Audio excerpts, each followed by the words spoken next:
আমি একজনকে আমার জীবনের চেয়ে বেশি ভালোবাসতাম, কিন্তু আমার পরিবার এতে রাজি ছিল না। আমি তখন কোনো উপায় না পেয়ে বাড়ি থেকে বের হয়ে যাই আমার সেই ভালোবাসার মানুষটির কাছে। কিন্তু যাকে ভালোবাসতাম সে একটা জায়গায় থাকার কথা ছিল, কিন্তু তাকে সেই জায়গায় পেলাম না। হঠাৎ একটি লোক এসে তার বাড়িতে আমাকে নিয়ে যায়। সেই বাড়িতে ছিল একটা বুইড়া চাচা। বিপদে পড়ে তার বাড়িতে থাকতে গেলাম। বুইড়া চাচা একদিন আমার রুমে ঢুকে। তারপর যা হয়েছিল সেটা শুনলে তোমাদের মাথা ঘুরে যাবে। তাহলে আসল ঘটনাটি তোমাদের বলি। রাত প্রায় 12:30। ঝুম বৃষ্টির মাঝে একটা রাস্তার পাশে বসে কান্না করছি। আজকে আমার বিয়ে ছিল, কিন্তু আমি যাকে ভালোবাসি তার জন্য পালিয়ে এসেছি। 10টা বাজে আসার কথা থাকলেও সে এখনো আসেনি। ফোনও বন্ধ আসছে বারবার। সে আমার সাথে বেইমানি করেছে। এই অবস্থায় আমি বাড়িতেও ফিরে যেতে পারবো না। আমাকে মেরে ফেলবে বাবা। এখানে বসে কান্না করা ছাড়া আর কোনো উপায় নেই। কয়েকটা ছেলে আমার দিকে এগিয়ে এসে জিজ্ঞেস করলো, আপু কোন সমস্যা? আমরা কি কোনো সাহায্য করব? ছেলেগুলোর মতলব ভালো না দেখে আমি বললাম, না, কোনো সমস্যা না। আপনারা জানতো ভাই। ছেলেগুলো হাসতে হাসতে বলল, অনেকদিন পর আমরা একটা টাকার ব্যাগ তোমার হাতে দেখছি। এটা আমাদের দিলেই আমরা চলে যাব। আমি উঠে ব্যাগ নিয়ে চলে যেতে লাগলাম, কিন্তু একটা ছেলে আমার ব্যাগ টেনে ধরল। আরেকজন এসে আমার ব্যাগের টাকাগুলো হাইজ্যাক করার চেষ্টা করছিল। আমি হাতের ব্যাগটা কিছুতেই ছাড়তে চাইছিলাম না। আমি ভেবেই নিয়েছিলাম এদের হাত থেকে আজ রক্ষা নেই। কিন্তু হঠাৎ করেই তারা আমাকে ছেড়ে দিয়ে ভয়ার্ত দৃষ্টিতে আমার পিছনে তাকিয়ে উল্টে পাল্টে দৌড় দিল সবাই। আমি কিছুই বুঝতে পারলাম না। কি দেখে দৌড় দিল তারা? অশ্রুসিক্ত চোখে ব্যাগ উঠিয়ে পিছনে তাকাতেই দেখি একটা ছেলে দাঁড়িয়ে আছে। রোগা পাতলা গঠন। চেহারাটা দেখে মনে হয় রক্তশূন্যতায় ভুগছে। আমি ভাবলাম হয়তো কোনো বকাটে ছেলে হবে, তাই তাকে পাশ কাটিয়ে চলে যাচ্ছিলাম। জানি না কোথায় যাব। হঠাৎ সে আমাকে ডাক দিল, এই পাকনি, এত রাতে এখানে কি করছো তুমি? আমি থমকে দাঁড়িয়ে গেলাম। তার কণ্ঠটা এত ভারী যে আমার হৃদয় পর্যন্ত কাঁপিয়ে দিয়েছে। আমি বললাম, সেটা আপনার না জানলেও চলবে। আমাকে আমার মতো যেতে দেন। ছেলেটা বলল, এই জায়গাটা ভালো না। কোথায় যাবে তুমি? আমি তোমাকে পৌঁছে দেই। তাছাড়া আমি না থাকলে তো ওই ছেলেগুলো এতক্ষণে তোমার অনেক টাকার ব্যাগটা ছিনতাই হয়ে যেত। আমি এবার হাসতে হাসতে বললাম, তার মানে ছেলেগুলো আপনাকে দেখে পালিয়েছে? আপনার এই ভাঙা চেহারা দেখে? যাক, মজা ভালোই করতে পারেন। ছেলেটা আর কিছু বলল না। মুখে শুকনো একটা হাসি দিয়ে চলে যেতে লাগলো। আমি কি মনে করে যেন তাকে ডাক দিলাম, ভাইয়া দাঁড়ান একটু, আমি খুব বিপদে পড়েছি। সে দাঁড়াল। আমি তার কাছে গিয়ে সবকিছু খুলে বললাম। তারপর কান্না করে দিলাম। ছেলেটা বলল, এখন কান্না করে লাভ নেই। আগে ভাবার দরকার ছিল তুমি কার জন্য বাড়ি ছেড়ে চলে আসছো। এখন আমি করতে পারি তোমার জন্য। আমি বাসায় ফিরে গেলে আমার বাবা আমাকে মেরে ফেলবে ভাইয়া। প্লিজ আমাকে একটা থাকার জায়গা খুঁজে দিন। আমার কাছে টাকা আছে, কিছুই বাসা থেকে আসার সময় নিয়ে আসছিলাম। চাইলে আপনি রাখতে পারেন। তবুও আমাকে সাহায্য করেন প্লিজ। টাকা দিয়ে আমি কি করব পাকনি? চাইলে আমি যে বাড়িতে থাকি সেখানে থাকতে পারা। কেউ তোমাকে বিরক্ত করবে না। আমি পাকনি না ভাইয়া। আমার নাম অনামিকা। আর আমি আপনাকে বিশ্বাস করব কিভাবে? ভাইয়া, আমি আপনাকে বিশ্বাস করব কিভাবে ভাইয়া? আমিও কারো ভাইয়া না। আমার নাম পিরোজ। আর এখন আমাকে বিশ্বাস করা ছাড়া তোমার অন্য কেন অপশনও নেই? বিশ্বাস ভঙ্গ করে জীবিতরা। মৃতরা তো নিজেরাই ঠকে বসে আছে। মৃতরা মানে কি? সব আজে বাজে কথা বলছেন। দেখেন, আমাকে কিন্তু ভয় দেখাবেন না। এমনিতেই বিপদে আছি। ঠিক আছে, চলেন, আপনার বাসায় থাকব। আমার আর কোনো উপায় নেই। বাবার রাগের মুখোমুখি হওয়ার চেয়ে আপনাকে বিশ্বাস করাই ভালো। ছেলেটা আবার একটা অদ্ভুত হাসি দিয়ে হাঁটতে লাগলো। আমিও ব্যাগ কাঁধে নিয়ে তাকে অনুসরণ করতে লাগলাম। আশ্চর্যের ব্যাপার হলো, আমি যত দ্রুতই হাঁটছি না কেন পিরোজকে ক্রস করতে পারছি না। সে আমার কয়েক কদম আগেই থাকে, অথচ সে আমার চেয়েও অনেক আস্তে হাঁটছে। ব্যাপারটা অদ্ভুত হলেও ততটা মাথায় নিলাম না। আচ্ছা পিরোজ ভাইয়া, আপনি কি বাসায় একাই থাকেন নাকি ফ্যামিলির সাথে থাকেন? আপনার মা বাবা কিছু বলবে না আমাকে নিয়ে গেলে? আজ 7 বছর যাবৎ আমি একাই থাকি। আমার কোনো ফ্যামিলি নেই। বাসায় শুধু একজন বৃদ্ধ চাচা থাকে বাড়ি দেখাশোনা করার জন্য। এবার আমার মনে একটু খটকা লাগলো, একটু ভয়ও করছে। একা থাকে সে। বুড়া লোকটা আমার ক্ষতি করবে না তো? এক মনে বলছে তাকে বিশ্বাস না করি, আরেক মনে আবার এখন তো আমার যাওয়ার অন্য জায়গা নেই।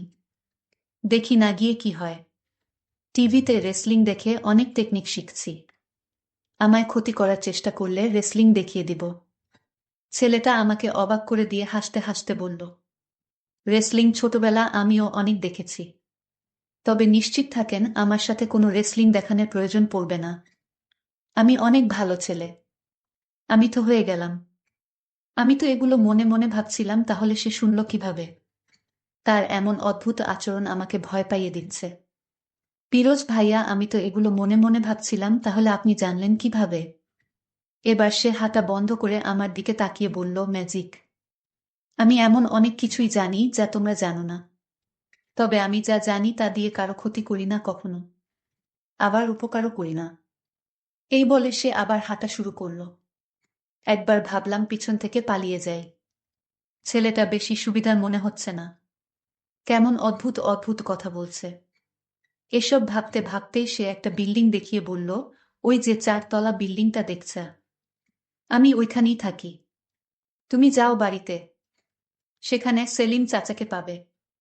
তাকে গিয়ে বলবে তুমি স্টুডেন্ট, এই শহরে নতুন এসেছ, কোনো বাসা বা হোস্টেল ম্যানেজ হয়নি এখনো, আর তার হাতে কিছু টাকা ধরিয়ে দিবে। তাহলেই সে তোমাকে থাকতে দিবে। এটা কেমন কথা ভাইয়া? তার মানে কি আপনি আসছেন না আমার সাথে? না, আমার একটু কাজ আছে। কাজটা শেষ করেই আমি চলে আসব। এখন যাও তুমি। যেভাবে বললাম সেভাবেই বলো তার কাছে। এই বলে পিরোজ ভাইয়া চলে যাচ্ছে। আমি ডাকলেও সে কোনো সাড়া দিল না। কি বিপদ! এমন অদ্ভুত মানুষ আমি জীবনেও দেখিনি। ততক্ষণে প্রায় সকাল হয়ে এসেছে। কি আর করার, দেখি গিয়ে বাসায় জায়গা হয় কি না তার কথা মতো। এসব চিন্তার মাঝে ভুলেই গিয়েছিলাম আমি একজনের জন্য বাড়ি ছেড়ে এসেছিলাম।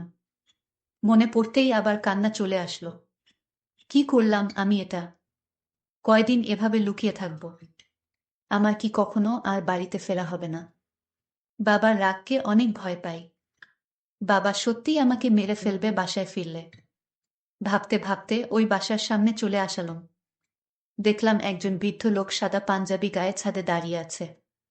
আমাকে নিচে দাঁড়িয়ে থাকতে দেখে সে কিছুক্ষণ পর নিচে আসলো এবং জিজ্ঞেস করল, কে তুমি? এত সকালে এখানে দাঁড়িয়ে আছো কেন? একবার ভাবলাম পিরোজ ভইয়ার কথা বলবো যে উনি আমাকে পাঠিয়েছে, কিন্তু কি মনে করে যেন বললাম না। আমাকে চুপ থাকতে দেখে আবার জিজ্ঞেস করল একই কথা। তখন আমি পিরোজ ভাইয়ার শিখিয়ে দেওয়া কথাগুলো বললাম। উনি বললেন, দেখো মা, বাসাটা খালি পড়ে আছে মানে যে কাউকে থাকতে দিব এমনটা না। এই বাড়ির মালিক আমাকে বাড়ি দেখাশোনার দায়িত্ব দিয়ে অন্য কোথাও থাকে। সে যদি জানতে পারে আমি কাউকে বাসায় থাকতে দিয়েছি, তাহলে সমস্যা হয়ে যাবে। আমি বুঝতে পারলাম সে টাকা চাচ্ছে। আমি ব্যাগ থেকে এক মুঠে কিছু টাকা বের করে উনার হাতে দিলাম। এরপরে তার সুর পাল্টে গেল এবং বলল, ঠিক আছে, তুমি একা একটা মেয়ে, বিপদে পড়েছ, তাই তোমাকে থাকতে দিচ্ছি। কিন্তু একটা শর্ত আছে, কখনো ছাদে যাওয়া যাবে না। আমি বললাম, ঠিক আছে, ছাদে যাব না। আমাকে আমার রুমটা দেখিয়ে দিন দয়া করে। অনেক ক্লান্ত আমি, একটু বিশ্রাম নিতে হবে। উনি আমাকে নিয়ে 2য় তলার রুমটা দেখিয়ে চাবি দিয়ে বললেন, এই রুমেই থাকতে পারো তুমি, আর মনে রেখো ছাদে যাওয়া যাবে না। তারপর উনি চলে গেলেন। আমি ব্যাগটা পায়ের কাছে রেখে চাবি তালাতে দিলাম। মনে হচ্ছে রুমটা অনেকদিন ধরে বন্ধ পড়ে আছে, ঝংকার ধরে গিয়েছে তালায়। কিছুক্ষণ তালা চাবির যুদ্ধের পর অবশেষে তালা খুলল। আমি ব্যাগটা হাতে নিয়ে দরজা খুলতেই আমি অবাক হয়ে গেলাম। পিরোজ ভাইয়া রুমে বসে আছে। আমি হাঁ করে তাকিয়ে আছি। কিছু বলতে যাব এমন সময় সে বলল, আরে অনামিকা, আসো আসো, তোমার জন্যই তো অপেক্ষা করছিলাম। আমি আশ্চর্য হয়ে জিজ্ঞেস করলাম, আপনি এখানে? আপনি তো বাহিরে ছিলেন। আমি এখানে, তুমি আজ এই রুমে থাকবে। আমি তোমাকে রুমটা দেখিয়ে দিতেই আগে থেকে বসেছিলাম। এই রুমে কেউ থাকতো না। এই রুমটা খালি ছিল, আজ তুমি এখানেই থাকবে। আমি বললাম ঠিক আছে, আমি এখানে থাকব। তারপর ফিরোজ ভাই তার রুমে চলে গেলেন। কিন্তু আমার তো পেটে ক্ষুধা লেগেছে। আমি ফিরোজ ভাইয়ার রুমে গিয়ে বললাম, ভাইয়া একটু উঠেন তো, কথা ছিল। আমি মনে মনে ভাবছি ভাইয়া কি রাগ করে নাকি আবার। তখন আমার ডাক শুনে ভাইয়া উঠে পড়ল। আমি ভাইকে বললাম, ভাইয়া আমার পেটে ক্ষুধা লেগেছে, কিছু খাবার এনে দেন, খাবো। ঠিক আছে, তুমি রুমে যাও, আমি তোমার জন্য খাবার নিয়ে আসি। ফিরোজ ভাইয়া আমাকে খাবার এনে দিল, রুটির সাথে ডিমবাজি আর ডাল। আমি খেয়ে নিলাম। তারপর শুয়ে পড়লাম। রাত যখন 2টা বাজে, এমন সময় চাচার ঘর থেকে একটা আওয়াজ আসছে। আওয়াজটা মনে হচ্ছে কোনো মেয়েলি কণ্ঠের। আমি মনে মনে চিন্তা করলাম, এত রাতে আওয়াজ কেন, কি হচ্ছে কিছুই বুঝতে পারছি না। আমি একবার মনে মনে ভাবলাম উঠে গিয়ে দেখে আসি। আবার ভয় কাজ করছিল মনের ভিতর, না থাক, ঘুমিয়ে পড়ি। আমি ঘুমিয়ে পড়লাম। সকাল হলো। বাড়িতে দেখি কেহ নাই। ভাইয়া আর চাচা কাউকে খুঁজে পাচ্ছি না। এত বড় বাড়ি, রুমের অভাব নেই। আমি 7-5 ভেবে আমার রুমে গিয়ে বসে রইলাম। সকাল 10টা বাজে, অথচ এখন পর্যন্ত বাড়িতে কেহ নাই। আমি মনে মনে ভাবলাম এখান থেকে চলে যাই। আমার ব্যাগ গুছিয়ে চলে যাওয়ার প্ল্যান করলাম। নিচে গিয়ে দেখি তালা লাগালো। আমি বের হতে পারলাম না। তারপর আমার রুমে আবার ফিরে আসলাম। এভাবে প্রায় সন্ধ্যা ঘনিয়ে আসলো। হঠাৎ দেখলাম চাচা চাঁদ থেকে নিচে নামছে। আমি বললাম, চাচা আপনি সারাদিন চাঁদে ছিলেন? চাঁদেই ছিলাম, আমি সারাদিন চাঁদে বসে থাকি। চাচা আমি তো সারাদিন কিছু খাইনি, আপনারা আমার খোঁজ রাখলেন না। চাচা বলল, দেখো মা, এ বাড়িতে তো রান্না হয় না, বাহির থেকে নিজেদের জন্য খাবার নিয়ে আসি। তুমি টাকা দিলে তোমার জন্য এনে দিতে পারি। আমি বললাম, ঠিক আছে, আমার জন্য কিছু খাবার এনে দিন হোটেলে থেকে। চাচা ভাত আর মাংস নিয়ে আইসেন। ঠিক আছে, আমি আমি তোমার জন্য খাবার নিয়ে আসি। তুমি ওয়াট করো। ঠিক আছে, যান। আমি আমার রুমে গিয়ে বসে রইলাম। হঠাৎ দেখি আমার জন্য খাবার নিয়ে হাজির ফিরোজ ভাইয়া। আমি বললাম, সারাদিন আমার তো একটু খোঁজ রাখেননি, আমি আছি নাকি মরে গেছি। ফিরোজ ভাইয়া বলল, দেখুন আমি আমার নিজের খুঁজেই ভালো করে রাখতে পারি না, সেখানে আবার তোমার। আচ্ছা, বেশি কথা না বলে খাবারগুলো খেয়ে নিন। ঠিক আছে, আপনি যান, আমি খাবার খেয়ে নিচ্ছি। তারপর হঠাৎ আবার খাবার নিয়ে হাজির চাচা। এই খাবারটা আমি টাকা দিয়ে আনলাম। আমি ফিরোজ ভাইয়াকে বললাম, ভাইয়া খাবারগুলো খেয়ে নিন। ফিরোজ বলল, আমি খেয়ে আসছি, ফ্রিজে রেখে দাও, পরে আবার খেয়ে নিও। রাত ঘনিয়ে আসছে, বাহিরে বাতাস বইছে, ঠান্ডা আবহাওয়া। আমি আমার রুমে চলে গেলাম। শুয়ে পড়লাম। রাত 3টার দিকে আমি আবার সেই আওয়াজ শুনতে পেলাম। আসলে আওয়াজ শুনে আমি ভয় পেয়ে গেলাম। এটা কিসের আওয়াজ আমি কিছুই বুঝতে পারি না। এসব ভাবতে ভাবতে ঘুমিয়ে পড়লাম। হঠাৎ অনুভব করলাম আমার রুমে কেউ প্রবেশ করেছে, আমায় ডাকছে। এই অনামিকা, উঠো উঠো, এত ঘুমালে চলবে। এই ডাকে আমার ঘুম ভেঙে গেল। আমি চোখ খুলে দেখি আমার ঘরে চাচা বসে আছে। আরে আশ্চর্য তো, চাচা আপনি আমার রুমে কিভাবে আসলেন? আমি তো দরজা লক করেছি, তাহলে দরজা খুললেন কিভাবে? আমি ভয় পেয়ে গেলাম। চাচা বলল, দেখো মা, তুমি একটা ছেলেকে ভালোবাসার জন্য মা বাবা ছেড়ে একটা অজানা বাড়িতে থাকছো। কত কষ্ট করছো, কিন্তু সেই মানুষটা তোমার সাথে বিশ্বাসঘাতকতা করেছে। আর তার জন্য তুমি এত কষ্ট করছো, নিজের পরিবারকে ত্যাগ করে চলে আসছো। আমি বলি কি, তুমি তোমার বাবার কাছে ফিরে যাও, বাড়িতে চলে যাও। চাচা, আমি যাকে ভালোবাসি তার জন্য আমার জীবনটা দিতেও আমার কোনো দ্বিধা নেই। আমার বিশ্বাস সে একদিন আমার কাছে ফিরে আসবে। চাচা বলল, যদি ফিরে না আসে তাহলে কি করবে? তাহলে আর কি করব, সারা জীবন এভাবে কাটিয়ে দিব। আসলে তুমি একজন সত্যিকারের ভালো একটা মেয়ে। এ যুগে এরকম মেয়ে পাওয়া বড় কঠিন। চাচা, আমি আপনাকে একটা প্রশ্ন করি। চাচা, আপনার পরিবার নেই, এই ভাঙা পুরাতন বাড়িতে আপনি থাকেন। তখন চাচা বলল, জানো আমি কে? আমি হলাম তোমার ভালোবাসার মানুষ। মানে কি বলছেন চাচা? আমি ঠিকই বলছি, বিশ্বাস না হলে আমি দেখাচ্ছি। চাচা তখন তার মেকআপ মুছে ফেলল এবং তার মাথায় যে পাকনা চুলগুলো ছিল সব অভিনয়ের চুল লাগানো হয়েছে।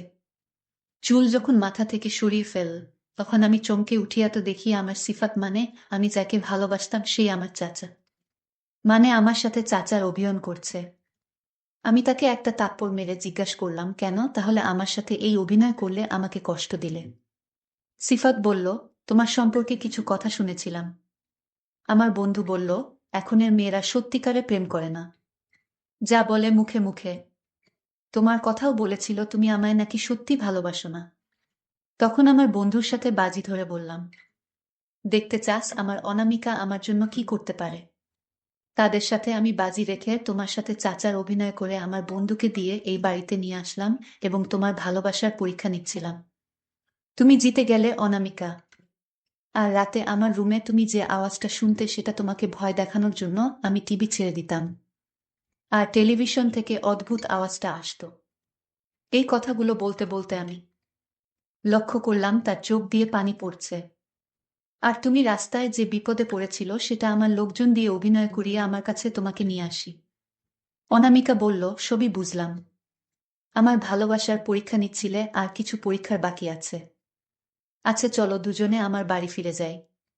বন্ধুরা, আজকের গল্পটি কেমন লাগলো তা অবশ্যই কমেন্ট করে জানাবেন। ধন্যবাদ।